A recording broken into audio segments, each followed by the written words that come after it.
During the summer months, rabbis are inundated with requests from various organizations asking us to talk about their particular issues in our high holiday sermons. They imagine us to have much more influence than we know we actually have. And when it comes to talking about contemporary issues, rabbis run certain risks.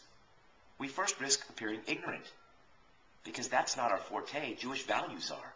And often there are many more people in the room much more knowledgeable than we are about a particular issue.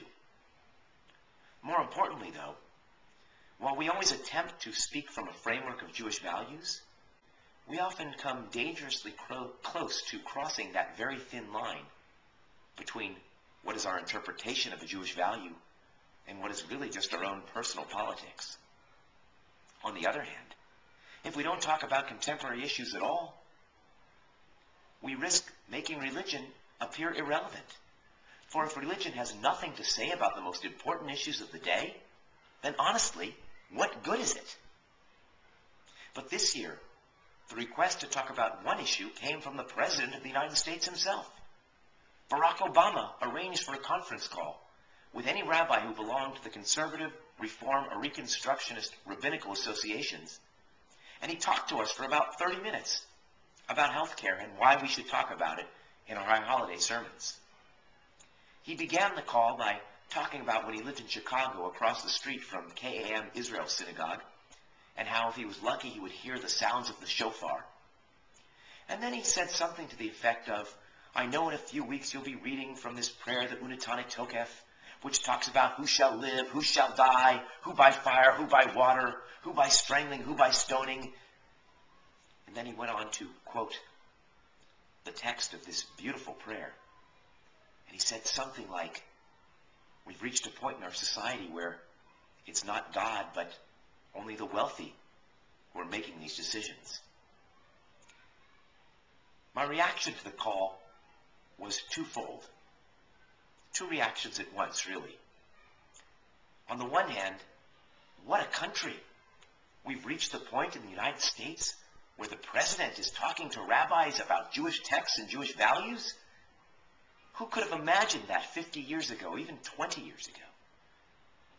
The more cynical side of me was thinking something along the lines of, well, here's another politician pandering to a special interest group, speaking in their own language. I've certainly seen that before. But in the end, it's mostly about a president who feels very passionate about a particular issue, lobbying for it whenever and however he can. Now, healthcare is an issue which would seemingly transcend politics. It's also an issue about which Judaism has a great deal to say. The most important commandment in all of Judaism, the mitzvah that takes precedence over all others, is pikuach nefesh, which means saving a life. You can violate any commandment in order to save a life. You can desecrate the Sabbath. You can feed a pregnant woman pork on Yom Kippur to revive her. It actually says that in the Talmud. There's another mitzvah called Bikkur Cholim, visiting the sick. Very important in Judaism, very important commandment to fulfill. In the Jerusalem Talmud, in tractate Yevamot, the sages say in the name of Rava that it is forbidden to live in a city in which there is no physician. And the greatest Jewish philosopher of all time, Maimonides, who himself was a physician, said that one who withholds medical care, it is as if he has shed blood. So we can all agree that Judaism has many important things to say about healthcare. I think that we can also all agree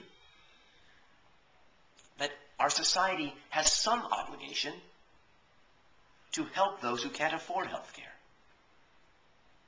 And I think almost everyone would agree that the healthcare system that we have in the United States is not tenable over the long term.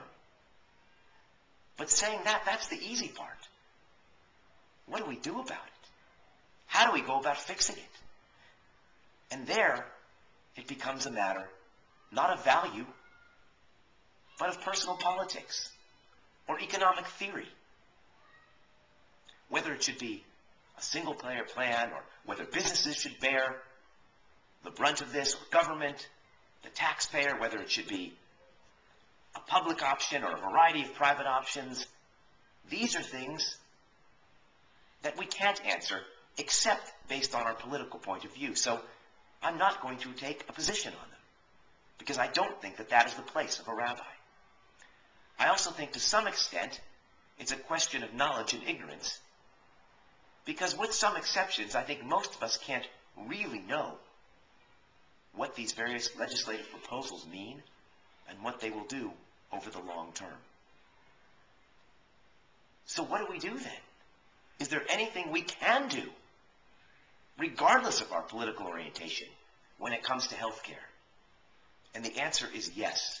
No matter what your politics, no matter how you view these things, no matter how you feel about the president or the plan, all of us can take very seriously the mitzvah, the commandment of Bikkur Cholim, of visiting the sick.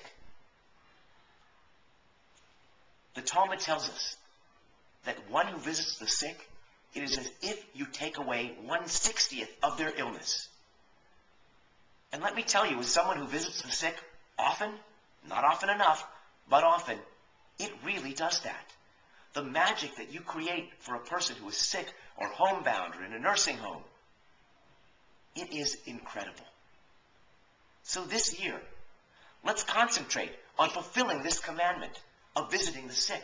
And I don't mean sometime in a few months, I mean now. Over these next 10 days, the Yamim Noraim, these high holidays, make it a point to visit someone who is sick, or at least call them, a relative, a friend. And if you don't know someone who's sick, ask your rabbi, ask your minister. I promise they will be happy to show you people who need your help. Regardless of politics, each and every one of us can take very seriously this commandment, this mitzvah of Bikkur Cholim, of healing the sick, and then you will be doing something positive for our society, for one of the most important issues of the day, that of healthcare. Amen, L'Shana Tova, a happy and healthy New Year to you all.